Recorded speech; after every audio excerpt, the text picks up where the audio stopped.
Welcome to truth news. ముందుగా headlines చూద్దాం. సుపరిపాలనలో తొలి అడుగు జ్యోతి ప్రజ్వాలన చేసిన చంద్రబాబు, పవన్, లోకేష్, పురంధేశ్వర్. ఏపీలో కూటమి పాలనకు ఏడాది పూర్తి. అమరావతిలో ప్రత్యేక సదస్సు సీఎం చంద్రబాబు అధ్యక్షతన కార్యక్రమం.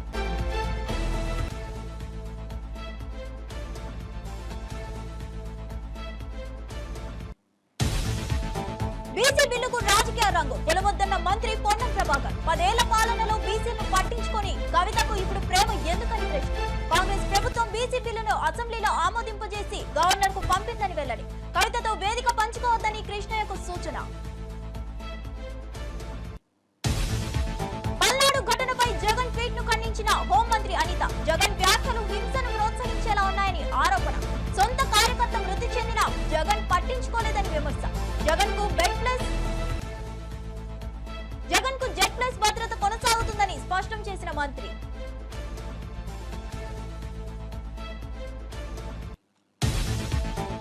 జూన్ 29న నిజామాబాద్ కు కేంద్ర మంత్రి అమిత్ షా పసుపు బోర్డు కార్యాలయాన్ని ప్రారంభించనున్న హోంమంత్రి. దివంగత నేత డి శ్రీనివాస్ విగ్రహ ఆవిష్కరణ. రైతు సమ్మేళనం సభకు హాజరు. టీఆర్ఎస్ అవినీతిలో కూరుకుపోయిందన్న ఎంపీ అరవింద్.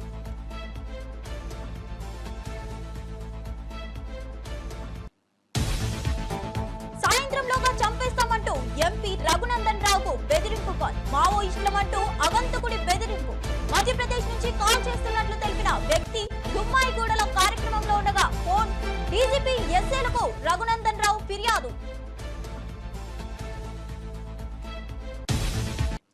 రాష్ట్రంలో సుపరిపాలన అందించడమే లక్ష్యంగా ఏపీ ప్రభుత్వం ముందుకు సాగుతుంది. ఏపీలో కూటమి పాలనకు ఏడాది పూర్తయిన సందర్భంగా సుపరిపాలనలో తొలి అడుగు పేరిట అమరావతిలో నేడు ప్రత్యేక సదస్సును నిర్వహించారు. రాజధాని అమరావతిలోని సచివాలయం వెనుక భాగంలో ఏర్పాటు చేసిన ప్రత్యేక వేదిక ఈ కార్యక్రమానికి వేదికైంది. ముఖ్యమంత్రి చంద్రబాబు ఈ సదస్సుకు అధ్యక్షత వహించారు. ఈ సదస్సు ద్వారా గత ఏడాది కాలంలో ప్రభుత్వం చేపట్టిన సంక్షేమ అభివృద్ధి కార్యక్రమాలను సమీక్షించడంతో పాటు భవిష్యత్తు కార్యాచరణ 2 ఏడాది లక్ష్యాలపై విస్తృతంగా చర్చించారు. ముఖ్యమంత్రి చంద్రబాబు, ఉప ముఖ్యమంత్రి పవన్ కళ్యాణ్, రాష్ట్ర మంత్రి నారా లోకేష్, ఎంపీ దగ్గుబాటి పురంధేశ్వరి జ్యోతి ప్రజ్వాలన చేసి ఈ కార్యక్రమాన్ని లాంఛనంగా ప్రారంభించారు.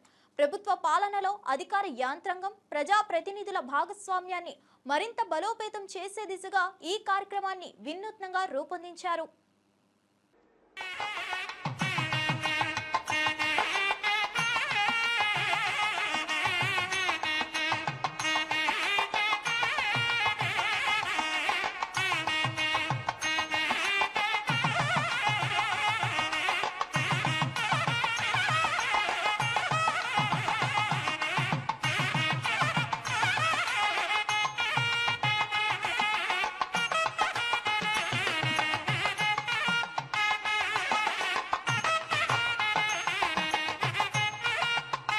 కూటమి ప్రభుత్వం సుపరిపాలనలో ఏడాది విజయవంతంగా ముగించుకొని మరింత మునుముందుకు వెళుతున్నటువంటి తరుణంలో దీపకాంతులు ప్రజ్వలింపజేసుకొని మంగళప్రదంగా రానున్న వత్సరాల్లో మరింత అభివృద్ధిని సాధించాలనే ప్రగాఢమైన విశ్వాసంతో మన చంద్రబాబు నాయుడు గారు, మన పవన్ కళ్యాణ్ గారు, అలాగే మన బీజేపీ రాష్ట్ర శాఖ అధ్యక్షురాలు గౌరవనీయురాలు పురంధరేశ్వరి గారు అందరూ కలిసి దీపారాధన గావించారు. పల్నాడు జిల్లాలో సింగయ్య అనే వ్యక్తి మృతి చెందిన ఘటనకు సంబంధించి వైఎస్ఆర్ కాంగ్రెస్ పార్టీ అధినేత వైఎస్ జగన్మోహన్ రెడ్డి చేసిన ట్వీట్ పై రాష్ట్ర హోంమంత్రి బంగళపూడి అనిత తీవ్ర ఆగ్రహం వ్యక్తం చేశారు. వైసీపీ నేతల ప్రవర్తన దారుణంగా దిగజారిపోయిందని ఆమె మండిపడ్డారు. సచివాలయంలో సోమవారం ఏర్పాటు చేసిన మీడియా సమావేశంలో మంత్రి అనిత మాట్లాడుతూ జగన్ వ్యాఖ్యలు సమాజంలో హింసను ప్రేరేపించే విధంగా ఉన్నాయని, రాజకీయ నాయకుల మాటలను ప్రజలు నిశితంగా గమనిస్తారని అన్నారు. సొంత పార్టీ కార్యకర్త వాహనం కింద పడితే పట్టించుకోకపోవడం అత్యంత దారుణమని విషయం. గాయపడిన వ్యక్తిని కరికరం లేకుండా పక్కకు లాగి ముళ్ళ పొదల్లో పడేశారు. ఆ వ్యక్తిని సకాలంలో ఆసుపత్రికి తరలించి ఉంటే బహుశా ప్రాణాలు నిలిచేవేమో. జగన్ కు రాజకీయ ప్రయోజనాలే ముఖ్యమా? మనుషుల ప్రాణాలంటే ఏమాత్రం లెక్కలేదా? 2 వ్యక్తులు మరణించినప్పటికీ జగన్ తన పర్యటనను యథావిధిగా కొనసాగించారని మంత్రి అనిత ఆవేదన వ్యక్తం చేశారు. చేసుకోండి అని చెప్పి అక్కడున్న ప్రతి నాయకుడికి కూడా నోటీసులు అనేవి సర్వ్ చేశారు. ఇన్ఫర్మేషన్ అనేది సర్వ్ చేశారు. ఆఫ్ కోర్స్ అయిపోయింది. అవసరమైన అయినప్పటికీ కూడా వాళ్ళని చుట్టుపక్కల నియోజకవర్గాల నుంచి వేల కొద్దీ ఈ రోజు రేపు ఇంతమంది రావాలి అంతమంది రావాలని వాళ్ళు వాట్సాప్ గ్రూప్లో పెట్టుకున్న తర్వాత మాకున్న ఇంటెలిజెన్స్ రిపోర్ట్ ప్రకారం వీళ్ళందరూ మొబిలైజ్ చేస్తున్నారన్న సంగతి తెలిసి అతనికి జెడ్+ సెక్యూరిటీ అయిన వ్యక్తిగా అతనికి ఇవ్వాల్సిన సెక్యూరిటీని ప్రాపర్ వేలో మేమందరం కూడా మేము ఇవ్వగలిగాం, ఇచ్చాం కూడా. ఇచ్చిన తర్వాత మనం చూస్తే ఆ జగన్మోహన్ రెడ్డి షో చేశాడు, ఒక రోడ్ షో చేశారు. అతను వెళ్ళేదేమో ఒక పరామర్శకి వెళ్తున్న వ్యక్తి రోడ్ షో చేస్తున్నాడు. ఇంచుమించుగా అతని ఇంటి దగ్గర నుంచి తాడేపల్లిలో అతని ఇంటి దగ్గర నుంచి 10:30కి స్టార్ట్ అయిన వ్యక్తి సాయంత్రం 4 గంటలకి ఆ రెంటపల్లి వెళ్ళారంటే ఒకసారి ఆలోచన చేయండి, ఎంత స్లోగా మూవ్ అయ్యి ఎంత రోడ్ షో చేసుకుని ఆయన వెళ్ళారో ఒక్కసారి జనాలు కూడా అర్థం చేసుకోవాలి. ఈ నేపథ్యంలో అతను రోడ్ షో చేసుకుంటూ అందరికీ అభివాదాలు చేసుకుంటూ అందరి దగ్గర నవ్వుతూ షేక్ హ్యాండ్లు ఇస్తూ ఆయన వెళ్తూ ఉంటే దారిలోని అతని కార్యకర్త, అతని సింపథైజర్, అంటే వాళ్ళ పార్టీ సింపథైజర్, పార్టీ కార్యకర్త కనీసం వెహికల్కి కింద పడిపోయి టైర్ కింద పడ్డాడు అన్న సంగతి తెలిసి కూడా అతను కనీసం బండి ఆపకుండా బీసీ బిల్లు అంశానికి రాజకీయ రంగు పులుముతున్నారంటూ బీఆర్ఎస్ ఎమ్మెల్సీ కవితపై రాష్ట్ర బీసీ సంక్షేమ శాఖ మంత్రి పొన్నం ప్రభాకర్ తీవ్రంగా విరుచుకుపడ్డారు. 10 ఏళ్ల పాటు అధికారంలో ఉన్నప్పుడు బీసీల సంక్షేమాన్ని ఏమాత్రం పట్టించుకొని కవిత ఇప్పుడు వారి గురించి మాట్లాడడం హాస్యాస్పదంగా ఉందని ఆయన ఎద్దేవా చేశారు. సోమవారం గాంధీ భవన్లో ఏర్పాటు చేసిన మీడియా సమావేశంలో ఆయన మాట్లాడుతూ బీసీల అభ్యున్నతికి కాంగ్రెస్ ప్రభుత్వం కట్టుబడి ఉందని స్పష్టం చేశారు. తమ ప్రభుత్వం బీసీ బిల్లును శాసనసభలో ఆమోదింపచేసి గవర్నర్ ఆమోదం కోసం పంపిన విషయాన్ని మంత్రి గుర్తు చేశారు. బడుగు బలహీన వర్గాల సంక్షేమం విషయంలో రాజకీయాలకు అతీతంగా అందరూ కలిసి రావాలని ఆయన పిలుపునిచ్చారు. బీసీల పట్ల తమ ప్రభుత్వానికి ఉన్న చిత్తశుద్ధిని తక్కువ చేసే ప్రయత్నాలను సహించబోమని హెచ్చరించారు. మీరు ఈ ఉద్యమానికి 42% రిజర్వేషన్ సంబంధించినటువంటి నిర్ణయం విషయం లోపల మా పార్టీ చాలా క్రిస్టల్ క్లియర్. రాహుల్ గాంధీ గారు ఇది ఎజెండా. రాహుల్ గాంధీ గారు ఓపెన్ మైదాన్లో పార్లమెంటులో కానీ ఎక్కడ కానీ ఇది మా విజన్ అని చెప్తా ఉన్నారు. తెలంగాణలో మేము ఎంపెరికల్ డాటా ఏ కోర్టులు ఇందిరా సహాని కావచ్చు ఏ కోర్టులు చెప్పినా మేము ఇలా బరాబర్ ఎంపెరికల్ డాటా ప్రామాణికమైనటువంటి సమాచారం తెలంగాణ ప్రభుత్వం దగ్గర ఉంది. ఇందిరా సహాని కేసులు అదే చెప్పారు. అన్నిటికంటే ఎక్కువ ఈరోజు భారతదేశంలోని అనేక రాష్ట్రాల్లో ఈబీసీ రిజర్వేషన్ తర్వాత 50% క్యాప్ అనేది వెళ్ళిపోయింది. అది క్వశ్చన్ కానే కాదు. ఉదాహరణకు తెలంగాణలో 15% 2001 జనాభా లెక్కల ప్రకారంగా 15% ఎస్సీ, ఇటీవల సవరణల తర్వాత ఎస్టీ 10%, ఇంక్లూడింగ్ ముస్లిం బీసీ 27%, 52% ప్లస్ 10 ఈబీసీ 62%. ఇప్పుడు తెలంగాణలో రిజర్వేషన్ల ప్రక్రియ నడుస్తూ ఉంది. న్యాయస్థానాలకు తెలియదు ఇది. కాబట్టి కవిత గారు సత్రంలో భోజనం పెడుతుందంటే కూడా సిఫార్సు లెటర్ కావాలని, సత్రంలో అయితే ఓపెన్ టు ఆల్ భోజనం, దానికి కూడా సిఫార్సు లెటర్ కావాలన్నట్టు మేము ఇంత ప్రక్రియ చేస్తూ ఉంటుంటే ఫిబ్రవరి 4 నుంచి 24 నుంచి ఫిబ్రవరి 4, 25 లోపల ఇంత ప్రక్రియ జరిపి చట్టం చేసి గవర్నర్ గారు ఆమోదం పొంది ఢిల్లీ పోతే ఇక్కడ కూర్చొని సన్నాయి నొక్కుల్లో కూడా మాట్లాడితే నాకు అర్థమే కాలే. బీసీల బిడ్డలం, విద్యార్థి ఉద్యమాల నుంచి బీసీలకు సంబంధించి ఒక ఆలోచనతోటి ముందుకు పోతున్నటువంటి సందర్భంలో మా ప్రభుత్వం రాహుల్ గాంధీ గారి మార్గదర్శకత్వంలో తెలంగాణ రాష్ట్ర ప్రభుత్వం అటు ముఖ్యమంత్రి రేవంత్ రెడ్డి గారు కానీ ఇటు ఉప ముఖ్యమంత్రి బట్టి విక్రమార్క గారు కానీ మా పిసిసి అధ్యక్షులు మహేష్ కుమార్ గౌడ్ గారు కానీ యావత్ క్యాబినెట్ కాంగ్రెస్ పార్టీ కింది నుంచి పైదాకా ఇందుకు సంబంధించినటువంటి ఒక కమిట్మెంట్ తోటి ఉన్నాం. నేను అడుగుతున్నా, 10 ఏళ్ళ అధికారంలో మీరు పట్టించుకోలే. ఇప్పుడు బీసీలకు సంబంధించిన నాయకుని పక్కన కూర్చుని పెట్టుకొని ఏదో మాట్లాడితే మాకు కొంత శాంటిటీ వస్తుంది, లేకపోతే ఏదో ప్రజల్లో పేరు వస్తుంది అనుకుంటే మీ అపోహ. దీంతో ఇంకొకటి కూడా క్రిస్టల్ క్లియర్ అవుతుంది. ఒకవేళ క్రిస్టల్ క్లారిఫై ఇస్తే పర్వాలే, లేకపోతే బీజేపీ టీఆర్ఎస్ మేము చాలా కాలంగా చెప్తున్నటువంటి దోస్తాని మళ్ళొక్కసారి కాంగ్రెస్ పార్టీని ఎక్కడో కాడ ఇరికేయాలనేటువంటి ప్రయత్నం కొరకు కుట్ర చేసే ప్రయత్నం చేస్తున్నారు. దీన్ని బలైన వర్గాలకు సంబంధించిన అంశాన్ని తాకట్టు పెట్టి నేను మళ్ళీ కోరుతాను, దయచేసి బలహీన వర్గాలకు సంబంధించి కాంగ్రెస్ పార్టీ మా ప్రభుత్వం ఏర్పడ్డ తర్వాత ప్రతి కార్యక్రమం ఓపెన్ లా ట్రాన్స్పరెంట్ గా కార్యక్రమం చేస్తా ఉంది. కవిత గారు నిజంగా మీకు అంత చిత్తశుద్ధి ఈ సేకరణ సమాచార సేకరణ జరిగే సందర్భంగా మీ తండ్రి గారు కావచ్చు, మీ పక్కన ఉన్నటువంటి తండ్రి గారు రాబోయే ఎన్నికల్లో BRS party working president KTR కు ఓటమి తప్పదని, ఆ పార్టీ నుంచి మాజీ మంత్రి హరీష్ రావు మినహా మరెవరూ గెలిచే అవకాశం లేదని నిజామాబాద్ ఎంపీ ధర్మపురి అరవింద్ జోస్యం చెప్పారు. బీఆర్ఎస్ పార్టీ అవినీతిలో పూర్తిగా కూరుకుపోయిందని ఆరోపించిన ఆయన ఆ పార్టీ నాయకులను తక్షణమే అరెస్ట్ చేసి జైలుకు పంపించాలని ప్రభుత్వాన్ని డిమాండ్ చేశారు. ఈ రోజు ఆయన మీడియాతో మాట్లాడుతూ ముఖ్యమంత్రి రేవంత్ రెడ్డి ఉదయం బెదిరించి సాయంత్రం వారితోనే ములాఖాత్ అయితే కాంగ్రెస్ పార్టీకి భవిష్యత్తు ఉండదని హెచ్చరించారు. అవినీతి ఆరోపణలు ఎదుర్కొంటున్న వారిపై కఠిన చర్యలు తీసుకోవాలని, లేకపోతే ప్రజల్లోకి తప్పుడు సంకేతాలు వెళ్తాయని ఆయన హితవు పలికారు. ఇక మిగిలింది ఏ రకంగా సీనన్న గారిది ఆయన ఫేస్ కానీ అన్నీ ఏ రకంగా ఉన్నాయో ఇక అమిత్ షా గారు ఇనాగ్రేట్ చేసినాకనే మీ అందరు చూస్తారు. He has done a great job. సీనన్న గారి అభిమానులు, ఆయన శిష్యులు అందరూ కూడా హర్షిస్తారు అది చూసి. లోకల్ బాడీ మీటింగా, our party meeting routine process. ఎప్పుడు వస్తాయి లోకల్ బాడీ? మేము ఎప్పుడు రెడీ ఉంటాం. ఇందూరు బీజేపీ అయితే ఎప్పుడు రెడీ ఉంటుంది ఎలక్షన్. జూలైలో పెట్టమని. ఇంకో విషయము, ఈ కార్యాలయము ఏదైతే అమిత్ షా గారు ఓపెన్ చేస్తున్నారో ఇది కేవలం టెంపరీ. జిల్లా పరిషత్ ఆఫీస్ వెనకాల ఉన్న 2 ఎకరాలు స్థలాన్ని కేటాయించమని ఆల్రెడీ వినతులు పోయినాయి. అది నేను మొన్న కలెక్టర్ గారి దగ్గరికి వెళ్ళినప్పుడు కూడా మాట్లాడడం జరిగింది. ఆయన కూడా ప్రాసెస్లో పెట్టిండ్రు దాన్ని. రానున్న కాలంలో జిల్లా పరిషత్ ఆఫీస్ కూడా పాతగా అయిపోయింది కాబట్టి కొత్త భవనం ఏదైతే జిల్లా పరిషత్ కడతారో ఇంకో చోట కట్టి అక్కడ ఉన్న జాగాను కూడా పసుపు బోర్డుని ఎక్స్టెండ్ చేయాల్సిందిగా దట్ ఈజ్ మా ఉద్దేశం. గవర్నమెంట్ కోఆపరేట్ చేస్తే సంతోషం. యాజ్ ఆఫ్ నౌ అయితే 2 ఎకర్స్కి ఆల్రెడీ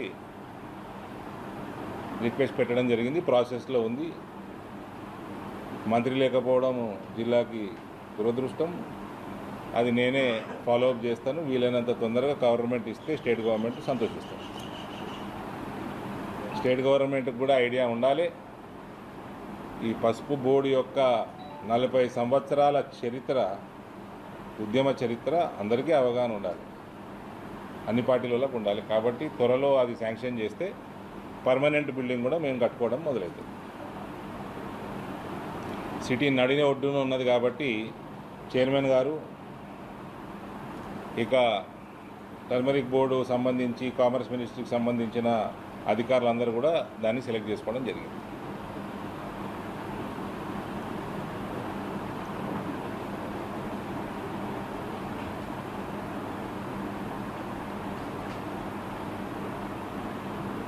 మెదక్ పార్లమెంట్ సభ్యుడు బీజేపీ నేత రఘునందన్ రావుకు సోమవారం బెదిరింపు కాల్ రావడం సంచలనంగా మారింది. మావోయిస్టుల పేరుతో ఒక గుర్తు తెలియని వ్యక్తి ఫోన్ చేసి ఆయన అదే రోజు సాయంత్రంలోగా హతమారుస్తామని హెచ్చరించాడు. ఈ ఘటనపై రఘునందన్ రావు రాష్ట్ర పోలీస్ డైరెక్టర్ జనరల్, మెదక్ ఎస్పీతో సహా ఇతర ఉన్నతాధికారులకు ఫిర్యాదు చేశారు. రఘునందన్ రావు సోమవారం మేడ్చల్ జిల్లా దుమ్మాయిగూడలోని ఒక పాఠశాలలో జరుగుతున్న కార్యక్రమంలో పాల్గొన్నారు. ఆ సమయంలోనే ఆయనకు బెదిరింపు కాల్ వచ్చింది.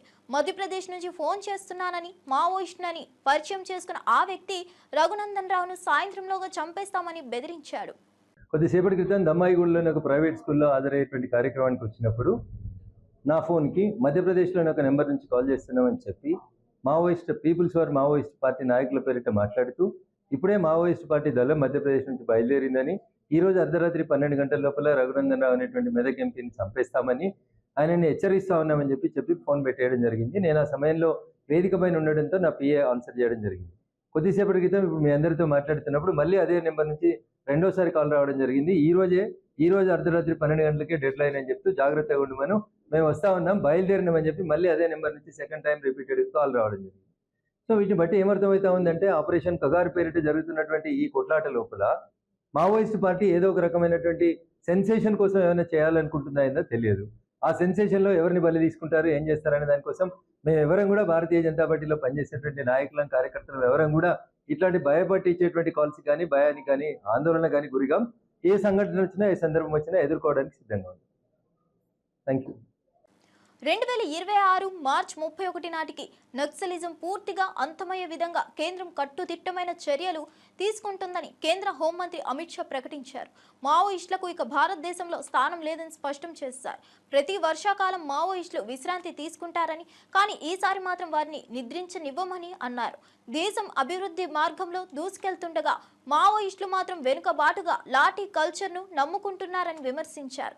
కేంద్ర ప్రభుత్వం నక్సల్స్ విస్తారాన్ని నిర్మూలించేందుకు అన్ని రాష్ట్రాలతో సమన్వయం చేసుకుంటుందని తెలిపారు. భద్రతా బలగాల సమర్థవంతమైన ఆపరేషన్లతో మావోయిస్టు ప్రాంతాలు శాంతియుత ప్రాంతాలుగా మారనున్నాయని చెప్పారు. త్వరలోనే ప్రజలు నక్సలిజం లేని భారత్ను చూసే రోజులు దగ్గర పడ్డాయని అమిత్ షా ధీమా వ్యక్తం చేశారు. नवा रायपुर में कहा था, अटल नगर में कहा था कि 31/3/2026 ये देश नक्सलवाद से मुक्त हो जाएगा। और मित्रों, मैं फिर से बात विश्वास के साथ दोहराना चाहता हूं, जिस तरह से सुरक्षा बलों ने पराक्रम किया है, हमारी सूचना एजेंसियों ने सटीक रणनीति बनाई है, हमें लक्ष्य को सिद्ध कर कर रहेंगे। और आज मैं छत्तीसगढ़ वासियों को कहकर जाता हूं कि हर बार बारिश में नक्सली थोड़ा आराम कर लेते थे, इस बार बारिश में भी हम उनको सोने नहीं देंगे और 31 दिन के लक्ष्य को हम आगे बढ़ाएंगे। నర్సాపూర్ పర్యటనలో భాగంగా చిప్పల్తుర్తి గ్రామ పంచాయతీ కార్యాలయాన్ని సందర్శించిన మాజీ మంత్రి హరీష్ రావు అక్కడి పరిస్థితులను పరిశీలించారు. ఈ సందర్భంగా పంచాయతీ సిబ్బంది ఆయనకు తమ సమస్యలను విన్నవించారు. 3 నెలలుగా జీతాలు అందక తీవ్ర ఇబ్బందులు పడుతున్నామని, ట్రాక్టర్కు డీజిల్ డబ్బులు లేక 20 రోజులుగా చెత్త తీసుకెళ్లలేకపోయామని వాపోయారు. దీనివల్ల గ్రామ ప్రజలంతా తాము చేస్తున్న పని పట్ల అసహనం వ్యక్తం చేస్తూ విమర్శిస్తున్నారని, తిట్లు భరించాల్సి వస్తుందని ఆవేదన వ్యక్తం చేశారు. హరీష్ రావు ఈ సమస్యలపై స్పందిస్తూ ప్రస్తుతం అధికారంలో ఉన్న కాంగ్రెస్ ప్రభుత్వం పాలన తీరే ఇది అని ఆరోపించారు. స్థానిక సంస్థలకు నిధులు విడుదల చేయకుండా పంచాయతీలను నిర్లక్ష్యం చేస్తున్నదని ధ్వజమెత్తారు. తాను ఈ సమస్యలను శాసనసభలో ప్రస్తావించి ప్రభుత్వాన్ని నిలదీస్తానని హామీ ఇచ్చారు. ఒక మంచి నాయకుడు సొంత లక్ష్మారెడ్డి గారు ఫోన్ చేస్తే నేను అర్జెంటుగా బయలుదేరి ఆ రోజు గ్రామానికి రావడం జరిగింది. మొన్న కూడా సొంత గారు ఫోన్ చేసి చాలా మంచి నాయకుడు, విగ్రహావిష్కరణకు మీరు తప్పకుండా రావాలి అన్నారు. నిజంగా ఇలాంటి ఒక మంచి కార్యకర్తకు వెళ్తే ఆయన ఆత్మ శాంతి చేకూరుతుందని చెప్పి నేను ఇలా వీలు చేసుకొని కార్యక్రమానికి రావడం జరిగింది. ఎందుకంటే కార్యకర్తలు, నాయకులే పార్టీకి చాలా ముఖ్యం. ఆయన మంచి ప్రజాసేవ చేస్తూ ఉద్యమంలో కానీ అభివృద్ధిలో కానీ నిరంతరం పనిచేసేటువంటి వ్యక్తి. నిజానికి ఇందాక మా చంద్రగౌడ్ అన్నట్టు ఆ రోజు నర్సాపూర్ రెవెన్యూ డివిజన్ కావాలి అని పట్టుబట్టి నిరాహార దీక్ష శిబిరం నడపడంలో ఒకడు మా శ్రీనివాస్ గారు. ఆ రోజు వెంకటలక్ష్మి కూడా సార్ మాకు డివిజన్ కావాలి అన్నది చాలా గట్టిగా అడిగిందంటే ఎవరి కోసం అడిగింది? వెంకటలక్ష్మి ఇంటికి వచ్చేది ఉందా? శ్రీనివాస్ ఇంటికి వచ్చేదేమన్నా ఉందా? నర్సాపూర్ రెవెన్యూ డివిజన్ అయితే నర్సాపూర్ ప్రజలకు మేలు జరుగుతుంది అని చెప్పి ఆ ప్రజల కోసం వాళ్ళు మాట్లాడినటువంటిది ఈరోజు నేను గుర్తు చేసుకుంటా ఉన్నా. అంటే అలాంటి మంచి మనిషి మన గ్రామం కూడా ఎంతో చక్కగా అభివృద్ధి చేశారు. భవిష్యత్తులో కూడా తప్పకుండా శ్రీనివాస్ కుటుంబానికి, సునీత గారు కానీ, నేను కానీ బీఆర్ఎస్ పార్టీ పూర్తి అండదండగా అందిస్తుందని చెప్పి మనం చూస్తా ఉన్నా. ఎంత చేసినా తండ్రి లేని లోక తీర్చలేదు.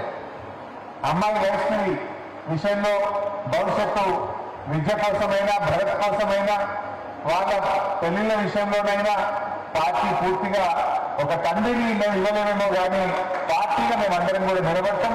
ఆ కుటుంబానికి అన్ని రకాలుగా అండదండగా ఉంటామని చెప్పి కూడా ఈ సందర్భంగా నేను గుర్తు చేస్తా ఉన్నా. సరే, ఈరోజు శ్రీనివాస్ ఒక ఉద్యమకారుడు. శ్రీనివాస్ బీఆర్ఎస్ పార్టీ వ్యవస్థాపకంలో ఒకడు.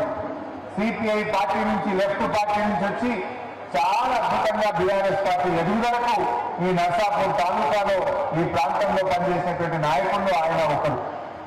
మరి ఇవాళ ఆయన ఉండుంటే ఈ పోరాటాల్లో ఈ ప్రభుత్వం ఎట్లా ఫెయిల్ అయిందో కూడా మనం చూస్తూ ఉన్నాం. ఇవాళ పొద్దున్నే గాంధీ భవన్లో గొర్రెలు తోలిచ్చిందట. మొత్తం గొల్ల కుటుంబాలందరూ పోయి గాంధీ భవన్లో గొర్రెలు తోలిదట.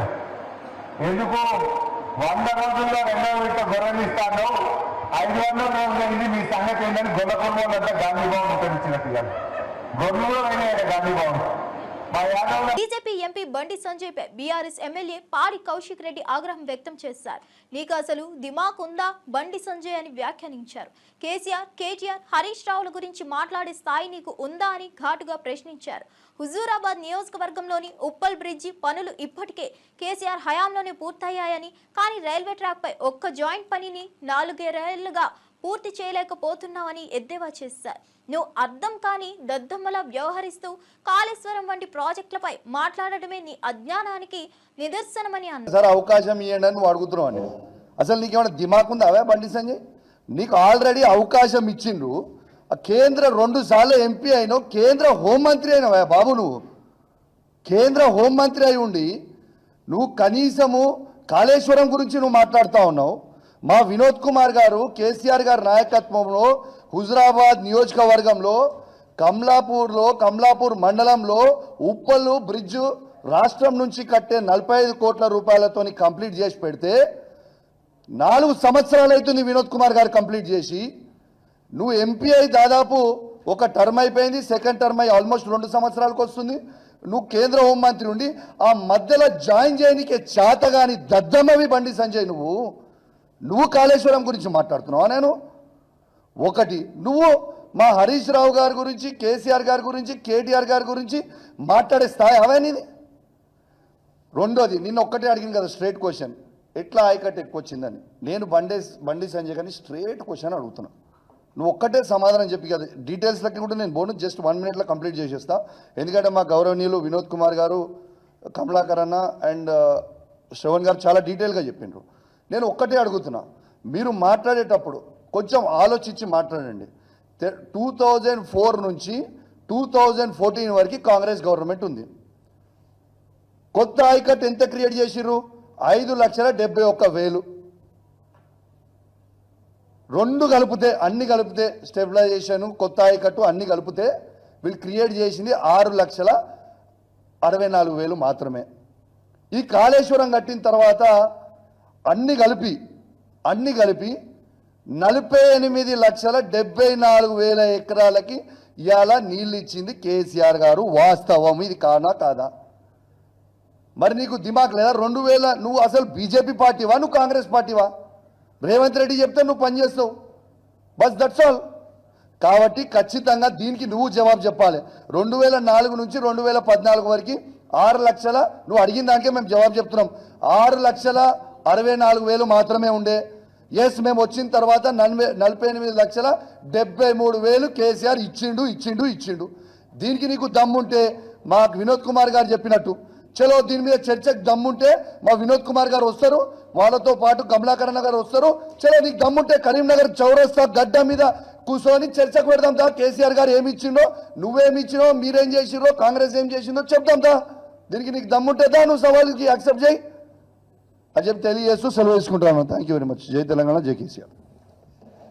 పోలవరం ప్రాజెక్ట్ డయాఫ్రమ్ వాల్ కూలిపోవడంపై బీజేపీపై బీఆర్ఎస్ నేత గంగుల కమలాకర్ తీవ్రంగా విరుచుకుపడ్డారు. మీరు జాతీయ హోదా ఇచ్చిన ప్రాజెక్ట్ అది, ఇప్పుడు అది కూలిపోయిందంటే బీజేపీకి ఇజ్జత్ పోయిందని బండి సంజయ్ను ప్రశ్నించారు. కేంద్ర ప్రభుత్వం నాణ్యత పర్యవేక్షణ చేయాల్సింది ఎక్కడుందని నిలదీశారు. 1,000 కోట్లు ఖర్చు పెట్టిన ప్రాజెక్ట్ ఇలా తుల్లినట్లే అవుతుందని బీజేపీ నేతలు మౌనంగా ఉండడం దారుణమన్నారు. పోలవరంపై బీజేపీ నాయకులు రాజకీయం చేయడం కాదు, సమాధానం చెప్పాలన్నారు. ప్రజల జీవనాధారమైన ప్రాజెక్ట్ ధ్వంసమవుతుంటే కక్షపూరిత రాజకీయాలు చేస్తారా అని మండిపడ్డారు. ఇటువంటి వైఫల్యాలపై దేశానికి సమాధానం చెప్పాల్సిన బాధ్యత బీజేపీకే ఉందని గంగుల స్పష్టం చేశారు. ఒకటి, ఈటల రాజేందర్ గారి మీటింగు మొత్తం బీజేపీ అగ్రనాయకత్వం అంటే మీ టీవీలు, పేపర్లు అన్నీ ఫ్రంట్ పేజీల న్యూస్ పెడతాయి, సగం కాలమ్స్ రాసి పడేస్తాయి. పక్కన నా వార్త కూడా రావాలా అని చెప్పని ఆ స్పేస్ మేనేజ్మెంట్ కోసం చిల్లర డ్రామాలు ఆడినరా, మొత్తానికి ఒక ప్రత్యేకమైన ప్రెస్ మీట్ పెట్టినరు. అది ఆ మీటింగ్ను నలిఫై చేసేటట్టు ఒక ప్రయత్నం. రెండవది సిబిఐ ఎంక్వైరీ జరగాలని చెప్పని నిన్న చిలక పలుకులు పలికిండు బండి సంజయ్ గారు. ఒకవేళ సిబిఐ ఎంక్వైరీ జరిగినట్టయితే we are ready, party is ready. KCR గారు, హరీష్ రావు గారు, లేకపోతే పార్టీ అంతా ఏ ఎంక్వైరీలైనా పెట్టుకొని ప్రజల ముందు కాళేశ్వరం ప్రాజెక్టు ఒక వరదాయిని లెక్క నిలబడ్డది కాబట్టి ఏ ఎంక్వైరీ పెట్టుకున్నా, ఎన్ని హెరాస్మెంట్లు చేసినా రైతుల కోసం మేము కొట్లాడతామని చెప్పని పార్టీ రెడీగా ఉన్నది.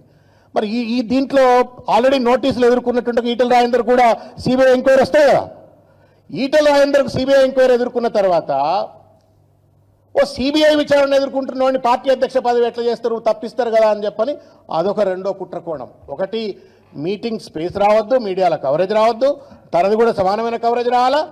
ఒకవేళ తనన్నట్టుగానే సిబిఐ ఎంక్వైరీ జరిగినట్టయితే, ఈటల రాజేందర్ కూడా సిబిఐ కేసులో ఇంప్లికేట్ అయినట్టయితే, ఈటల రాజేందర్ బీజేపీ అధ్యక్ష పదవికి అనర్హుడు అవుతాడు. నా కుర్చీకి నేను మళ్ళీ కుర్చీ మీద కూర్చోవడానికి నాకు పోటీ ఉండదు, ఈటల రాజేందర్ని ఇట్లనే తప్పిస్తున్నది రెండో కుట్ర. మూడో కుట్ర ఏంటి అంటే, ఊరంతా ఒక దారి అంటే ఉలిపికట్ట ఒక దారి. తెలంగాణ అంతా అట్టుడికిపోతా ఉంది. ముఖ్యంగా గోదావరి పరివాహక ప్రాంతంలో ఉన్నటువంటి ప్రజలు కావచ్చు, రైతులు కావచ్చు, రాజకీయ నాయకులు కావచ్చు, అందరూ కూడా ఆగమాగం అయిపోతూ ఉన్నారు. ఇవాళ ఈ బరకచెర్ల అని చెప్పని ఒక అడ్డమైన ప్రాజెక్టు చంద్రబాబు నాయుడు కడతా ఉన్నాడు. మా గోదావరి నీళ్లు ఎత్తుకపోయేటువంటి ఒక ప్రయత్నం చేస్తూ ఉన్నాడు. మా బతుకులు ఎట్లా అని చెప్పని రైతులు ఆగమాగం అవుతుంటే వాళ్లకు సంబంధించిన సమస్యలు మాట్లాడతలేడు రేవంత్ రెడ్డి. చంద్రబాబు నాయుడుకు మద్దతుగా రేవంత్ రెడ్డి వ్యవహరిస్తూ ఉన్నాడు. రేవంత్ రెడ్డికి మద్దతుగా అన్నట్టుగా నిన్న బనకచెర్ల గురించి ప్రశ్నలు వేసింది మీడియా వాళ్ళు. ఇక బనకచెర్ల సంగతి ఏంటంటే, నేను అది మాట్లాడా అని చెప్పని పక్కకు పడేసి నేను కాళేశ్వరము సిబిఐ అని చెప్పని మాట్లాడు. ఏమర్థమవుతా ఉంది? నాగార్జున, రష్మిక ప్రధాన పాత్రధారులుగా శేఖర్ కమ్ముల తెరకెక్కించిన చిత్రమే కుబేరా. సునీల్ నారంగ్, పుస్కూర్ రామ్మోహన్ రావు నిర్మించారు. ఇటీవల విడుదలైన ఈ చిత్రం మంచి విజయాన్ని అందుకుంది. ఈ నేపథ్యంలో చిత్ర బృందం హైదరాబాద్ లో సక్సెస్ మీట్ ఏర్పాటు చేసింది. ఈ కార్యక్రమానికి చిరంజీవి ముఖ్య అతిథిగా హాజరయ్యారు. How many days you will get like this, you know, in an actor's journey, to anonymously your film being accepted and love being poured by audience all over the world is a rare phenomenon, especially in this era. That's happened to us and we are so lucky, all of us are so lucky, and it's a great blessing. This film is Mahadev's film. I've always believed this is Mahadev's film. And that result is shown today, and I'm very grateful. My first thanks is to the Almighty Mahadev, and then to fans all over the world for accepting this film, my fans for accepting this from me and celebrating this film, and me and the entire cast and crew. It's amazing. I'm so happy. Everything that we went through, now it's blank. Everything is forgotten, and now it's just to see so many smiling faces here in front of me. It's nothing short of a blessing. I'm very, very happy. Slowly, theatrical run is becoming a question mark, you know, to bring audience to theater, you feel, and people are under the impression, there is a myth that is being developed that you need an action spectacle, big film, big choppers flying everywhere, bombs blasting, blood everywhere. That's the kind of, like, you need people to come to the theaters. Only that can pull the audience to the theater is kind of a myth that's being slowly developed now. You have given hope to so many filmmakers and for theatrical run that with heart, just heart, you can bring people to the theaters. Emotion is the biggest grandeur. That is the most grandest, like, what more can be bigger than human emotion? I don't think anything is bigger than human emotion. Like, these films like this should happen to give hope to future filmmakers also. Filmmakers, like the next generation filmmakers, shouldn't think like big films, big sets, CG, superhuman, superhero. No, superhuman.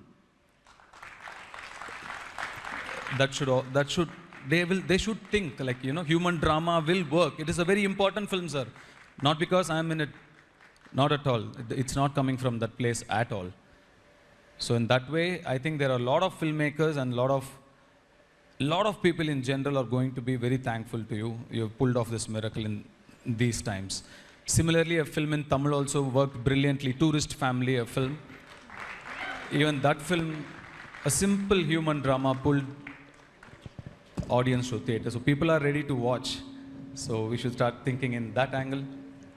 And all of you would have seen all the, whoever spoke here, the cast and crew, everybody, such positive people, all of them, each and one of them are so positive in their own sweet way. When all these so many people come together, the result can be only positive, right?